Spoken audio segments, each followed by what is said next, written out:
Hello everyone, good morning. Welcome back to my YouTube channel Study Line में। और आज मैं महत्वपूर्ण सम्मेलन प्रस्ताव और कुछ मॉडर्न हिस्ट्री की घटनाएं हैं जिसका वर्णन मैं करूंगी, जो आपके एग्ज़ाम के पॉइंट ऑफ व्यू से बहुत ही इम्पोर्टेंट है। और इसमें से 2 या 3 क्वेश्चन आने की पूरी संभावना है। और हाल ही में एसएससी का एग्ज़ाम होने वाला है, तो आप इसे ज़रूर से ज़रूर देखिएगा। और ये बेसिक चीज़ है, इसमें कोई करेंट नहीं है कि बस एक बार देख लिया जाए करंट के लिए, नहीं, ये हमेशा के लिए है, इसलिए इसे आप हमेशा रिवाइज करिए। तो चलिए स्टार्ट करते हैं। भारतीय राष्ट्रीय कांग्रेस की स्थापना कब हुई थी?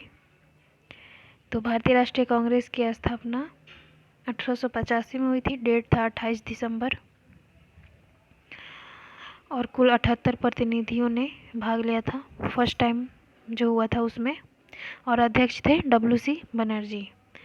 तो भारतीय राष्ट्रीय कांग्रेस की स्थापना 1885 ईस्वी में हुई थी।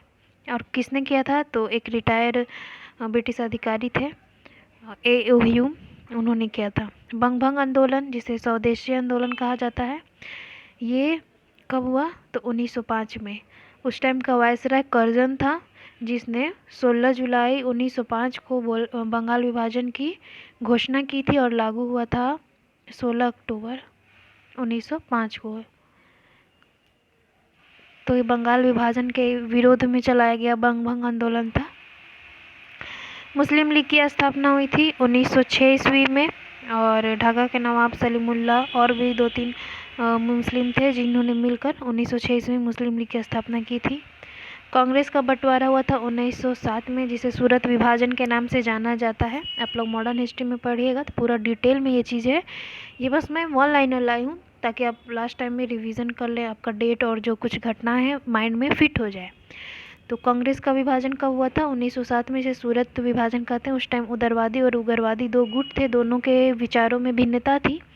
तो मत भिन्नता होने की वजह से कांग्रेस का विभाजन हो गया था। और ये दोनों जाके आगे 1916 का जो लखनऊ अधिवेशन होता, जिसकी अध्यक्षता अंबिका चरण मजूमदार करते हैं, तो उस अधिवेशन में ये एनी बेसेंट और बाल गंगाधर तिलक के सहयोग से दोनों उदारवादी और उग्रवादी एक साथ आते हैं। होम रूल आंदोलन 1916 का हुआ था। और लखनऊ पैक्ट दिसंबर 1916 में, वही उसी टाइम हुआ था लखनऊ पैक्ट, लखनऊ समझौता जो हुआ था 1916 का। मॉन्टेग्यू घोषणा पत्र 20 अगस्त 1917 में। रॉलेट एक्ट 19 मार्च 1919 को। रॉलेट एक्ट एक काला कानून था, जिसमें किसी भी व्यक्ति को शक के आधार पर गिरफ्तार कर लिया जाता था। तो ये क्रांतिकारियों के दमन करने के उद्देश्य से ब्रिटिश सरकार द्वारा लाया गया घिनौना कानून था, जिसके विरोध में गांधी जी ने सत्याग्रह भी स्टार्ट किया। और इसी के चलते जलियांवाला बाग हत्याकांड 13 अप्रैल 1919 को होता है। सत्यपाल मलिक और किचलू कोई थे, उनकी गिरफ्तारी की गई थी। तो उसी के विरोध में जलियांवाला बाग में लोग इकट्ठा हुए थे। तो जनरल डायर जो था, उसने गोली चलाने की आदेश दे दी, जिसमें हजारों लोग मारे गए। जलियांवाला बाग हत्याकांड नीचे दिया भी है। जलियांवाला बाग हत्याकांड हुआ था 13 अप्रैल 1919 को, इसी कानून के विरोध में, Rowlatt act. First world war जब हुआ था, तो उसमें भारतीयों ने सहयोग दिया था ब्रिटिश सरकार का। तो उन्हें आशा था कि वर्ल्ड वार के बाद सरकार उन्हें कुछ बेहतर सा गिफ्ट देगी, कुछ उन्हें देगी। लेकिन सरकार ने रॉलेट एक्ट काला कानून लाकर सभी लोगों को जो उम्मीद थी उस पर पानी फेर दिया।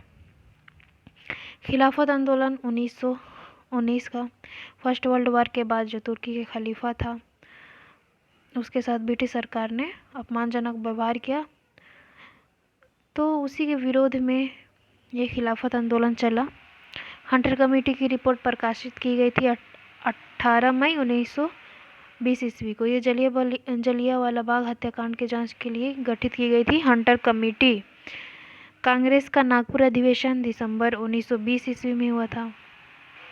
असहयोग आंदोलन की शुरुआत 1 अगस्त 1920 ईस्वी को हुई थी। और चौरी चौरा कांड 5 फरवरी 1922 को हुआ था। तो कांड असहयोग आंदोलन इस टाइम स्थगित कर दिए, क्योंकि गांधी जी को हिंसा पसंद नहीं था, इसलिए उन्होंने अपना असहयोग आंदोलन को वापस कर लिया और उन्हें गिरफ्तार भी किया गया था, गांधी जी को 6 साल के लिए।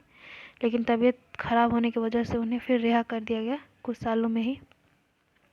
स्वराज पार्टी की स्थापना 1 जनवरी 1923 को हुई थी। वही असहयोग आंदोलन की वापसी के बाद 2 गुटों में बट गए, एक परिवर्तनवादी, एक अपरिवर्तनवादी। परिवर्तनवादी जिस चित्तरंजन दास मोतीलाल नेहरू ने मिलकर स्वराज पार्टी की स्थापना की थी। हिंदुस्तान रिपब्लिक एसोसिएशन अक्टूबर 1924 ईस्वी में। साइमन कमीशन की नियुक्ति 8 नवंबर 1927 को। 1919 को जो मोंटेग्यू चेम्सफोर्ड सुधार आया था, उसी की जांच करने के लिए साइमन कमीशन की नियुक्ति हुई थी, जिसमें सारे ब्रिटिशर ही थे, अंग्रेज ही थे। इसीलिए भारतीयों ने विरोध किया कि भारतीयों के भाग्य का निर्धारण अंग्रेज नहीं करेंगे, भारतीय करेंगे। तो इसका अखिल भारतीय स्तर पर लाला लाजपत राय विरोध कर रहे थे। लाहौर में विरोध के दौरान उन पर लाठियां बरसाई गई, जिस वजह से उनकी मृत्यु हो गई। साइमन कमीशन भारत कब आया? तो 3 फरवरी 1928 को। डेट याद करिएगा, ये वाला डेट। ईयर तो सबको मालूम ही है, 1928 को। नेहरू रिपोर्ट 1928 ईस्वी को। उस टाइम का लॉर्ड बिरकन हेड ब्रिटिश अधिकारी था। उसने चैलेंज किया कि भारतीय कोई ऐसा संविधान नहीं निर्माण कर सकते हैं जो सभी को स्वीकृत हो। तो चैलेंज को स्वीकार करते ही नेहरू ने नेहरू रिपोर्ट बनाया। बारदौली सत्याग्रह हुआ था अक्टूबर 1928 ईस्वी में ही। लाहौर षड्यंत्र केस 8 अप्रैल 1929 ईस्वी को। कांग्रेस का लाहौर अधिवेशन 1929 को हुआ था। पंडित जवाहरलाल नेहरू इस टाइम अध्यक्षता किए थे और इसी टाइम उन्होंने स्वाधीनता दिवस की घोषणा की थी 26 जनवरी 1930 को। स्वाधीनता दिवस की घोषणा 2 जनवरी 1923 ईस्वी को। नमक सत्याग्रह 12 मार्च 1930 ईस्वी से 5 अप्रैल 1930 ईस्वी तक। सविनय अवज्ञा आंदोलन 6 अप्रैल 1930 ईस्वी का। जब गांधी जी का नमक सत्याग्रह खत्म होता है तो वो सविनय अवज्ञा आंदोलन स्टार्ट कर देते हैं।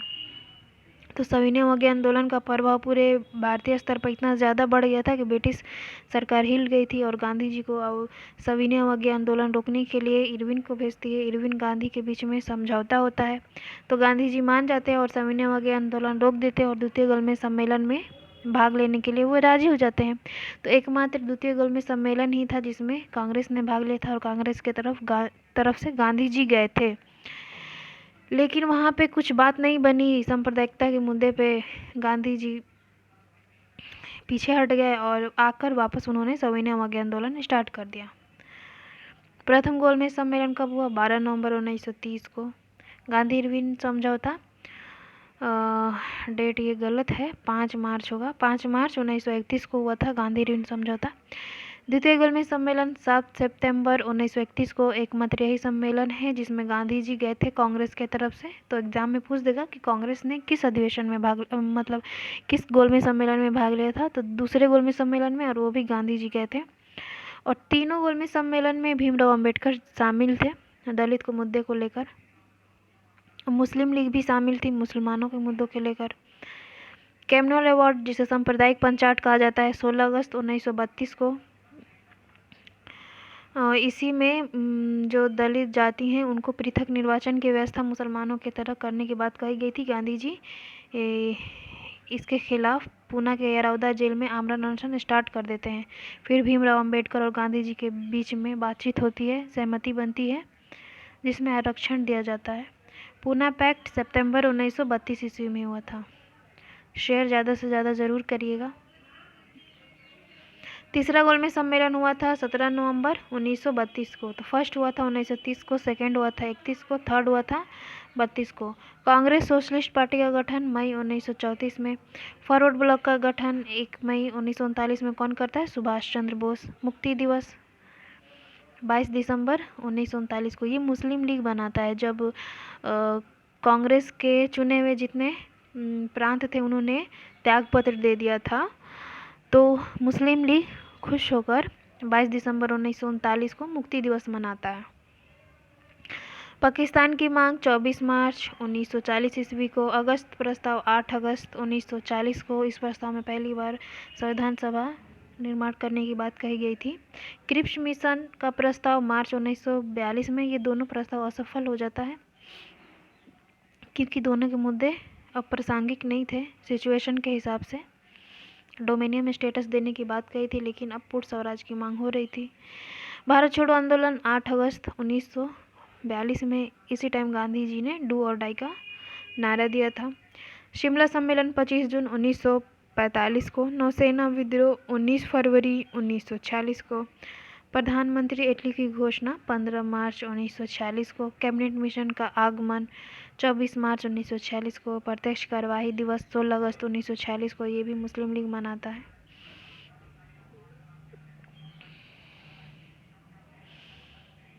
अंतरिम सरकार की स्थापना 2 सितंबर 1946 को, माउंटबेटन योजना 30 जून 1947 को, ये भी पीएससी में कई बार क्वेश्चन पूछा है।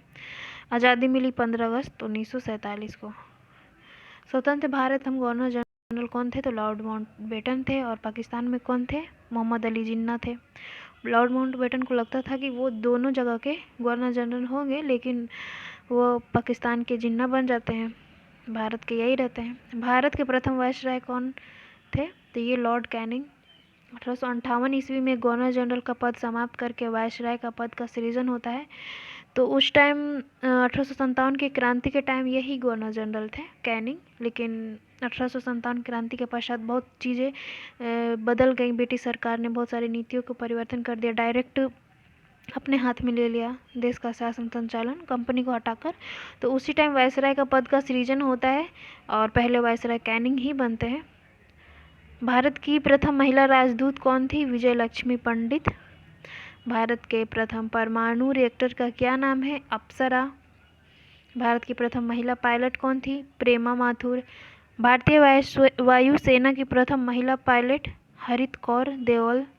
भारतीय वायुसेना का प्रथम अधिकारी जिसने परमवीर चक्र प्राप्त की, तो निर्मलजीत सिंह। भारत की प्रथम महिला लोकसभा अध्यक्ष मीरा कुमार, इन्हें तो सब जानता है। भारत के प्रथम साम्यवादी लोकसभा अध्यक्ष कौन थे? सोमनाथ चटर्जी। भारत के पहले मुख्य चुनाव आयुक्त कौन थे? सुकुमार सेन। भारत के पहले गृह मंत्री सरदार वल्लभ भाई पटेल जी थे। भारत के पहले रक्षा मंत्री कौन थे? सरदार बलदेव सिंह। भारत के पहले वित्त मंत्री कौन थे? षणमुखम शेट्टी जी। भारत के पहले केंद्रीय शिक्षा मंत्री तो मौलाना अबुल कलाम आज़ाद थे, और ये कांग्रेस के सबसे लंबे टाइम तक सेशन की अध्यक्षता किए थे, और सबसे युवा अध्यक्ष थे यही मौलाना अबुल कलाम आज़ाद। तो आज का हमारा टॉपिक यहीं पे ख़त्म होता है। और प्लीज़ अब चैनल को सब्सक्राइब करिए और ज़्यादा से ज़्यादा हो सके तो शेयर करिए, और आगे मैं ऐसे एक अच्छे से और इंटरेस्टिंग सा टॉपिक लेकर आपके पास आऊँगी जो आपके एग्ज़ाम के पॉइंट ऑफ व्यू से काफ़ी इम्पोर्टेंट होगा। और आप इसे कम से कम 5-6 बार देख लीजिएगा, क्योंकि चांस है कि इसमें से 1-2 क्वेश्चन आएगा ही। Thank you.